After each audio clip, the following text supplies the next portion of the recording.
Bonjour Penguins and welcome to Pat Pank's Cast, the show that dives you into the world as I see it. I'm Patrick, your host, and today we're diving into the magic of Paris in film and television, where the City of Light isn't just a backdrop but a star on its own.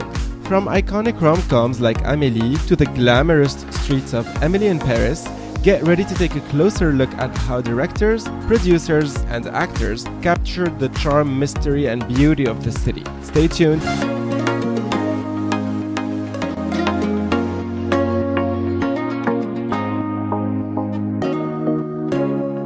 Bonjour, and welcome to Pat Pank's Cast, episode 17. Pardon my cinema, or as in French we say, arrête de faire ton cinéma. C'est ça, that's what you said, Elias. It was a great idea. And today we celebrate Louis' comeback to the podcast. Welcome back to me.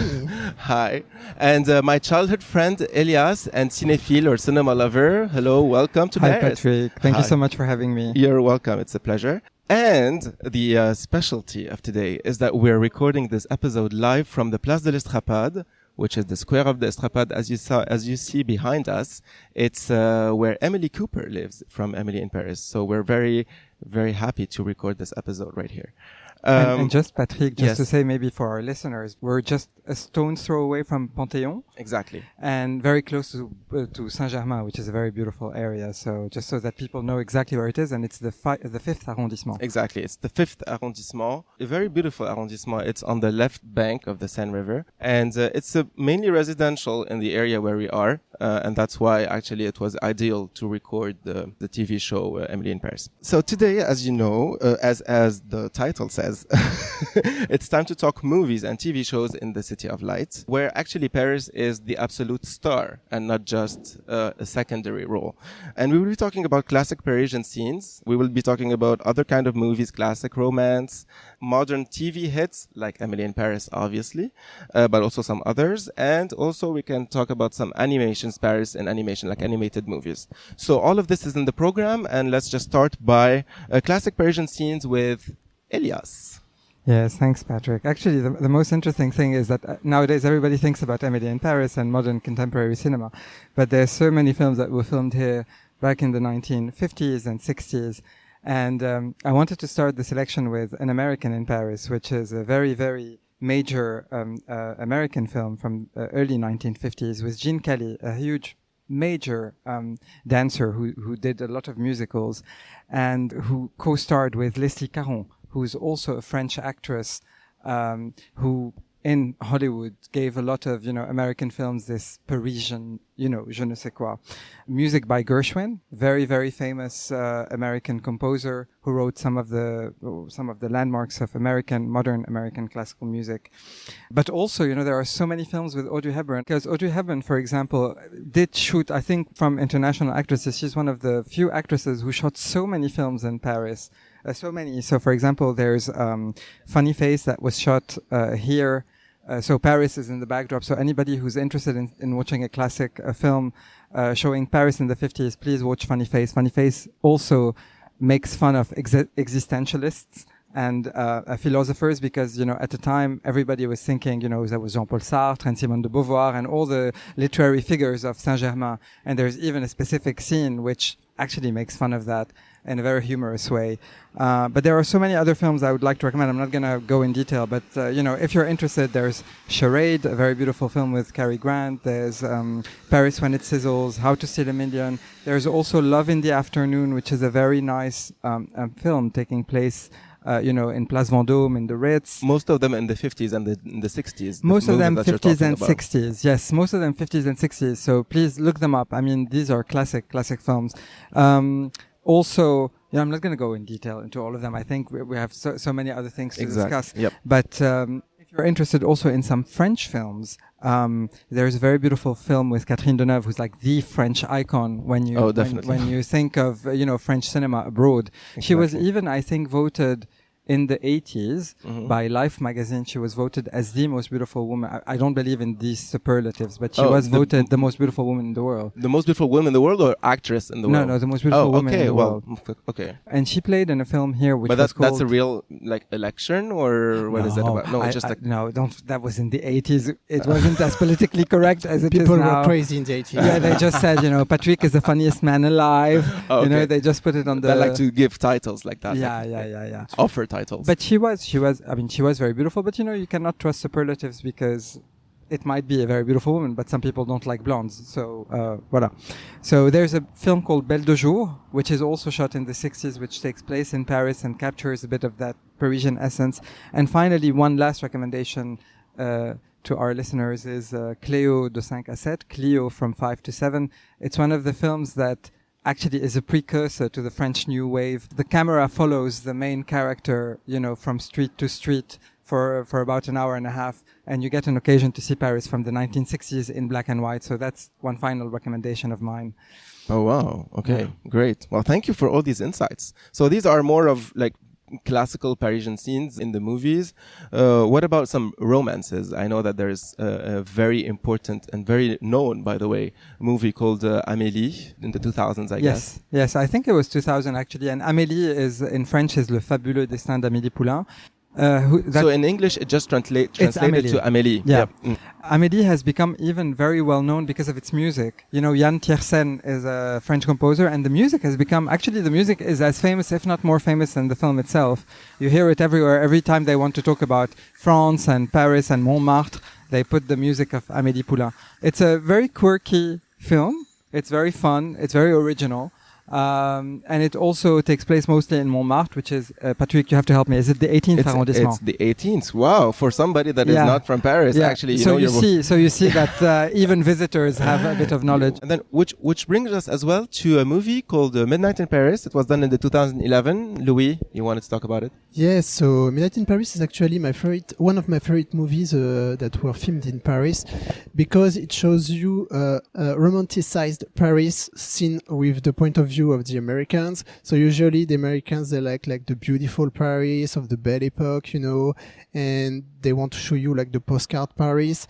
So in this movie, actually, you can see that the family that comes to Paris, they are staying at the Plaza Athénée, which is actually one of my favorite hotels in Paris. It's like a palace. It's so pretty. So I advise you to go there. And as well, they filmed on Ile Saint-Louis, which we talked about in a previous episode with Patrick. So they filmed also on this beautiful bridge, one of the most beautiful bridges in Paris, which is called Le Pont Alexandre III. If you have a girlfriend or a boyfriend, the love of your life, and you want like to impress him or her or them, then I really strongly advise you to watch this movie, and then right after it, like bring them to all the locations that you've seen in the movie, because you will mark points with the love of your life. Yeah.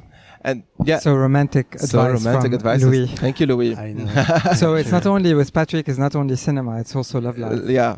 And to finish with the movies, there's also something, obviously the movie called The Hunchback of Notre Dame, which in French translates to Le Bossu de Notre Dame. The name of the landmark is in the name of the movie, Notre Dame, so definitely, which has actually burnt in 2019. You probably all know about it, but the good news is that it has been renovated and is going to reopen to the public by the end of 2024. So that's good news for all of you guys who are planning on coming to visit Paris at the end of the year or next year in 2025. We cannot talk about Paris in the movies without talking about Moulin Rouge, even though it wasn't filmed in Paris. But yeah, Louis? Yeah, so this movie was not filmed in Paris. It was filmed in a studio, of course, in the US, but it's so beautiful. Like, this is actually my favorite movie that takes place in Paris. It's just so strong, such a strong movie. You feel like you are actually watching a musical taking place. You see the way that the Moulin Rouge was back then, so in the early 1900s, even late 1800s. It was different than now, because now it's like a sitting cabaret, so where you see it, you sip your champagne, you have dinner, and you watch the ladies and men dancing in front of you, cabaret style. But back then it was more like an open air and inside club, where everybody would come, party, dance, meet people. So it was like a different vibe. What is also interesting about this movie is that it shows you this huge elephant that was in the courtyard of the Moulin Rouge. So it does not exist anymore. It is a piece of art, you know. So I strongly recommend you to watch this movie also for the history of Paris back then, because you get to meet all these historical figures from back then, as Toulouse-Lautrec, of course, and also the founders of the Moulin Rouge. It's very interesting. And of course, like characters that never existed, such as Nicole Kidman's character, Satine, which bedroom is in the elephant, by the way, because she's the star of the Moulin Rouge, you know.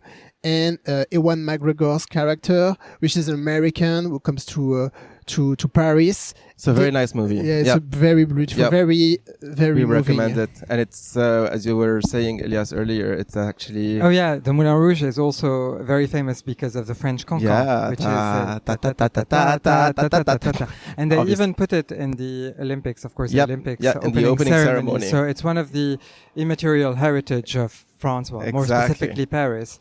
And a couple of other movies also where Paris is featured is Devil Wears Prada. There's also a sequence with the Paris Fashion Show. Paris Fashion Week. And Taken. Well, it's not Taken. Also is in Paris, but it's not a good publicity. But but it's an action film. But it's an action film. So that concludes actually what we wanted to say about movies. Let's move to the TV shows, and we cannot talk about the TV shows without talking about Emily in Paris.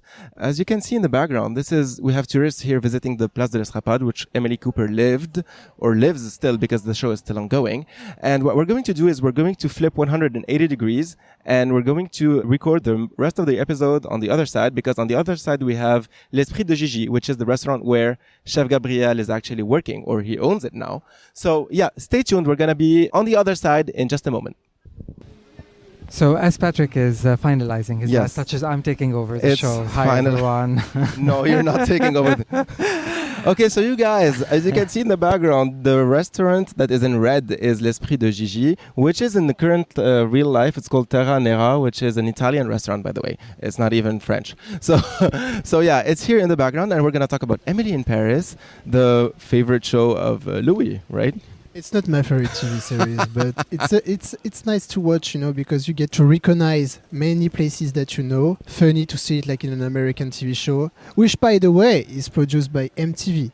I know that for many Americans and tourists, it's like a guide, you know, for the restaurants, for the bars, for the locations, the landmarks you would like to visit, you know. It's a very nice TV series. Of course, it's funny. It's also not really realistic. I mean, Patrick did a whole episode on Pardon My Expectations, where specifically some people really think that, you know, it's depicted as in the series, but of course it's not completely it's not completely unreal. But that's why Parisians still are attached to the TV show. I mean, a lot of Parisians love the TV show, but it's obviously not 100% reality, because Emily in Paris never takes the metro. She always wears very eccentric outfits. Very eccentric outfits, like designer clothes. Nobody could actually afford on her salary. And they made a calculation, by the way. Her salary is supposed to be, if she's living really the way she's living in Paris, her salary must be around 15,000 euros per month.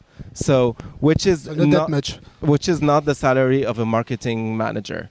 Okay, they do have nice salaries, but it's going to be around 3,500, 400, let's say around 4,000 to 5,000 euros per month, but not 15,000. Yeah, so reality check to reality check for out there thinking that they're going to come and have an Emily in Paris life. Do not come and think that you're going to have an Emily in Paris life with just having a job as a marketing senior manager and be able to live the same way Emily in Paris lives. No. But you'll be able to enjoy the city, obviously. I mean, what they're showing in the city is part of the city. I mean, they're not creating the city from scratch. A big part of the show is still reality, but I mean, they exaggerate on some points. Yeah, totally. On many points. We're in the fourth season. I haven't finished the fourth season yet, but it's ongoing. I really love it. I mean, they're planning on having a fifth one as well, but apparently the fifth one is going to be in Rome. Boo! Boo! Oh no, so it will be Emily in Rome. But I don't know. They're not going to change the name. What a sacrilege. But definitely what is for sure is that the show is loved by the Parisians, and it's actually showcasing a lot of nice areas, and not necessarily only touristic areas. I mean, she wanders around the city in places where we actually as Parisians recognize, because places that we go to, not necessarily touristic places all the time. Like obviously we've seen Notre Dame de Paris, which she called Notre Dame, by the way, and with the Midwest accent.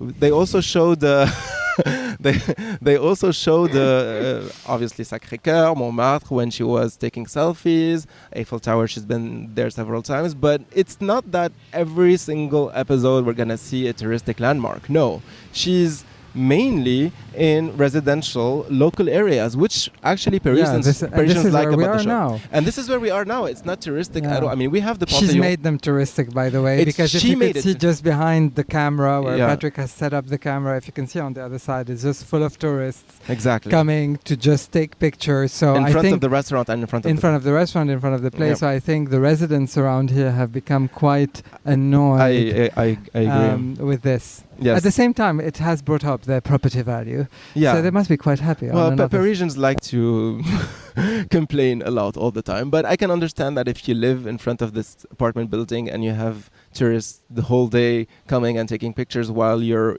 showering, it's probably not the best idea. But yeah, I mean, it has brought value to the neighborhood for sure. Also, if you're interested in how the series was filmed, there is a video on YouTube where Lily Collins, which obviously plays Emily Cooper, shows you like the studio. So for all the interiors of the main sets of the series. So like for instance, obviously like the Chambre de Bonne. So this little, not very little apartment where she lives. So which is supposed to be like at the top of the building that you just saw, like where we were, like on the other side. The interior of it is like in a studio. So obviously, yeah, because it's not really. I don't think that the apartments over there. Yeah, I don't think they're that big. Yeah. No, but I don't think you could even film the Chambre de Bonne. Chambre de Bonne is like, just to say for our listeners, is like a maid's room. So it's like 9 square meters or 10 square meters. 9 square meters on the 6th floor without an elevator, and it's very, very, very basic. I don't think that's where Emily lives. And I don't even think the camera crew could fit in just to shoot like a scene. I agree. Not even an equipment would actually go up the stairs like that, for sure. Like the filming equipment. So, yeah, but still, it's showcased a lot of, Parisian places, and it brought a lot of publicity. By the way, every single time a season goes up on Netflix, there's a surge of Google researches for real estate in Paris coming from the United States. Oh, that's really interesting. Yeah, they made that study. Oh, wow. So it's crazy. So it's our American friends bringing the property prices up. Thank you, America. Up. And you've been 23% now from my audience, so thank you for listening. Yes. So yeah, definitely it's something that is giving a lot of good publicity to the city, and sometimes we even think that probably the city is paying for the show because it's really like free publicity. Yes. But I don't think they are. Actually, the mayor of Paris, like Hidalgo? Yes, she met Lily Collins and she thanked her because well, she has to. She said that she's compensating for a all lot the of publicity for the city. Yeah, well, she thanked Lily Collins, but Lily Collins is just the actress. I mean, she should thank all the people that thought. She should thank MTV. Yeah, she's like, thank you so much. She should thank Louis. Yeah, thank you so much for compensating the bad stuff and pay me. and Hidalgo is doing, right? Yeah, exactly. And also, I wanted to add, like one of the main locations of the TV show is the Agence Grato. Yeah, which is not too far, I guess, also, right? Yeah, so this is a really nice little plaza, like right by the Palais Royal, actually. And it's very pretty. What's it called? It's very... I don't remember the name, I'm sorry. But you're gonna have to look Palais it up. Royal. Okay. But it's a very beautiful... I thought it was Saint-Germain. No. It's a very beautiful place, by the way. It's really a very beautiful square. And so you have like the restaurant where they hang out. Sometimes, like... Yeah, just next to the Agence Grato. Yes, so this is there. So if you want to have I actually had a drink there. So if you want to hang out there, like feel like you are in the TV series, obviously you should go there. You should come to the Place de l'Estrapade, of course. Where we are having lunch just in a few we're having lunch at lunch, We are having lunch in l'Esprit de Gigi. Yeah. Yes. Which is the spirit of Gigi, because it's an Italian. Spirit of Gigi. We will not see Gabriel. We will maybe see Marcello. Marcello now. Yeah. Is this a new character? Yeah, well, I'm sorry, I'm completely season out of 4. touch. This Season is the 4. latest love Okay. of Emily. Oh, what happened to the British guy?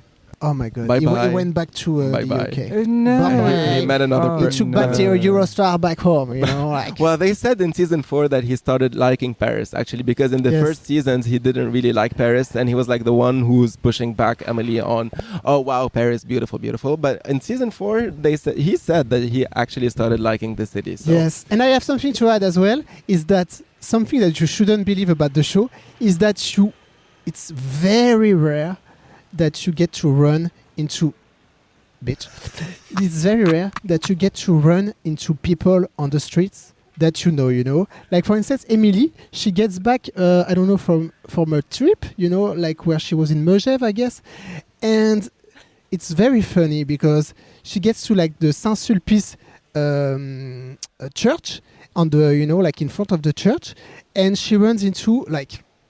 By pure luck, she runs into her last boyfriend, the English guy, Yeah, Alfie. which does never happen in real life. Well, Well, actually, no, that's not true. Actually, I have bumped into people No, in but Paris she that bumps I know. into people like all the Ah, time. okay. Like It all doesn't the make sense. It's not possible because it's a big city. And another one, which is even crazier, is like when she's up the slopes, like in Yeah, Megève. she meets Marcello. She meets and then Marcello. at some point she's back to Paris and she's like in a horse riding competition. Yes, with her and she best- meets Marcello. Like what are the odds? Because Marcello is the best friend of her best friend's boyfriend. Yeah, Which no, in the end it is a big city. You don't just meet people like It's not a that every village, single huh? time you go out of your apartment. You meet your friends. No, Yes. I mean no, but It does not but happen. for the purpose of the storytelling, I mean it makes sense. Okay, Yes. we're done about Emily in Paris. What about Daryl Dixon, Louis? Yeah, so Daryl Dixon is it's a very recent TV series, so it's like a spin-off of The Walking Dead. So actually, like, I didn't like much The Walking Dead, but I watched Daryl Dixon because it was filmed in Paris, and it's one of the only few like zombie apocalypse TV series filmed in Paris, so it was kind of interesting to see where they filmed it. So they actually filmed like by the Ile Saint-Louis. They filmed as well like in a restaurant, like in a club, and they filmed to so many places of Paris, so you can recognize them. They also filmed at the Eiffel Tower, but the Eiffel Tower, I guess it's like cut off, and there are like so many different places that you can recognize from real life that are there, but like apocalyptic style, so that's Yep. the one I recommend. Even Yeah. if you have never watched like the Walking Dead, It's like a horror or is it a thriller? no, it's like a drama slash Action. not really much action, but drama slash like suspense, Okay. like but not adventure. horror. Okay. Adventure. It's mostly like adventure. Okay, good like to I would know. say. It's Okay. very nice, Yep. because Yep. you get to see Paris in apocalypse style, Exactly. Ah. the American way. Exactly. Wow. Well, Nice. also in other modern TV shows, not very modern because it's starting to be a bit old, but Paris has been featured a lot also in the Gossip Girl TV show because there it talks about some very wealthy Manhattan teenagers that became adults also with the bitch. that became adults in the series, and Blair, one of the Character. The Blair Witch main Project. character. She used to play in the Blair Witch Project. Which I love Blair, by the way. Blair, every single time she felt like she needed a vacation, she would have just travel to Paris and spend some time with Serena in Paris, and then they would like show a lot of nice sceneries in the city. And Patrick, I'm just reminded, I don't know if anybody's seen Modern Family, because there's an episode, I think, or a few episodes that were shot here, and actually they make fun, yes, and they make fun of Parisians because they see him and they immediately start speaking to him in English, assuming he's American, and suddenly he starts just doing ha ha ha ha, and everybody thinks he's Parisian then. So actually they do make fun. It's actually derogatory. Anybody out there who hasn't seen that, Modern Family, a few episodes shot in Paris. Last but not least, the TV show You, which is also very modern because the last season has just finished. They've also Are you talking about me? You. Yes, me. No, the You. No. There's a show Me, called I You. know. It's about me. Oh God. So you guys, as you can see, Louis is missing because we have a Went to get our reservation reservation. at 12:15, and he went to get our reservation in L'Esprit de Gigi. Last but not least, in our episode, we're going to talk about some animated movies because it's very important as well to talk about other kinds of Cinema. and Which, by the way, are now recognized. If people didn't know, before there was an Oscar for animated films. Actually, they started doing Oscars for animated films as of the early 1990s, because Beauty and the Beast, one of the most beautiful animated films done by Disney, was actually nominated for the Oscar of Best Film in 1993 or 1992, and because of that, it brought everything up, like it brought the animated into genre light, to a higher level, and then they started doing. That's a good thing. Yeah, that's a really good thing. So we cannot talk about animated movies happening in Paris without talking about two main ones. Ratatouille in 2007 is an animated movie by Pixar, and the idea is that there's a rat. Shout out to Teresa, because in the Pardon My Expectations episode, she was talking about having rats in Paris. So Remy is one of them. He's a rat, and his dream was to be a chef, just like our friend Gabrielle here. And the idea of the movie is that there's this Remy that wants to follow his dreams and have a restaurant in Paris. So the film highlights themes of passion, creativity, and the magic of French cuisine, because it's showcasing a lot of the French cuisine, and the beauty also of following your dream and one's heart, dream, no matter what. So and in the movie they obviously show a lot of the Parisian rooftops with the beautiful sceneries of Paris. They show the River Seine several times, and the Eiffel Tower is prominently visible throughout the episode as well. So it's really gives that feeling that you're in the middle of Paris. So definitely recommend that. One other recommendation is Les Aristochats. The Aristocats in English. Is the Aristocats. It's 1970. a bit old. 1970, it's a bit older. And the idea is that there is, this cat called Duchesse. She's a very wealthy cat, and she has three kittens, and she lives with her master in a very, very beautiful Parisian neighborhood. Madame Adélaïde, living in a very beautiful mansion in the very luxurious districts of Paris. So the butler, Edgar, kidnaps the kittens, and then even Duchesse, the cat, and they kidnaps them to the countryside. And the idea of the movie is the journey of the cats going back from the countryside to Paris. So it's really cute, and it shows also a lot of the Parisian scenery. Yeah, and it's one of the major animated. I think it's one of the famous classical animated Disney. Exactly. A lot of music, a lot of humor. And a lot of everybody wants to be a cat. No, exactly. Not everybody. I don't want to be a cat. Patrick, maybe you don't want to live the wealthy life of Duchesse? I do actually want to be in a Haussmannian building and be kept. So so perhaps maybe that's a good idea. Yeah, see, I wouldn't mind being a wealthy cat living in. So since the cat is wealthy and Madame Adélaïde is extremely wealthy, in the movie we see a lot of the very luxurious Parisian mansions. So we see these kind of districts showcased a lot. Is it the 16e? I mean, I would think 16e is like say it's the 16th arrondissement is like a very beautiful residential Paris area. I would definitely say that somewhere around the 16th district. We also see a lot of the Parisian rooftops, just like Ratatouille, and a lot of the River Seine. There you go. I think that concludes. Yes, and we have a little dog coming to visit us. Hi, maybe dog. you're seeing him on camera. And we have the jingle. Oh no, not this one. There you go. Voila. Thank you so much, everyone, for tuning in. And we look forward to seeing you soon, Stéphanie. I'm concluding. You're the host now. And I'm concluding. Do you want to conclude? Oh, yes, I would love to conclude. Hold on. So Patrick has given me this opportunity. It's once in a lifetime. So let me do this. That's a wrap for today's little chat. Thank you so much, Patrick and Louis, for being here. Great insights as usual. And thank you, Penguis, for listening. Now go watch one of those Parisian classics that I've recommended earlier, or some of the films that Patrick and Louis have talked about. But of course, go for the classic. Of course, of course, go for the classics.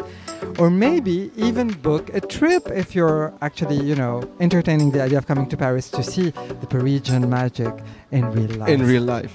You're doing great. Am I? There you go. You can be a host. This was supposed to be Patrick's line. I'm so sorry. I've taken over. He can be a co-host. But I am a visitor, so and Patrick is Parisian, but he's also keeping with the Lebanese hospitality. So, voilà. Definitely. So, until you book that trip to Paris, keep watching and keep in mind that you can listen to my podcast on all the platforms, and you can subscribe as well to Anrami, Amazon Music, Apple Podcasts, Spotify, and YouTube and Deezer as well. And you can find all the information on my website, patricksayek.com/patbankscast. And click the bell icon. And click the bell icon and keep your comments and put our likes. He comments on Spotify. Let me tell you, Patrick is an extreme professional with all his gear, his audiovisual gear. I mean, I am quite impressed what we have done, and we've been able to keep it with all the tourists around us. Thank you, Patrick. Thank you for this feedback. And if you have also some feedback, do not hesitate to let me know, whether it's on this episode or on the podcast in general. If you have anything on your own experience on Paris, also please let me know. It will be a pleasure to read your comments. See you next month, Pengies.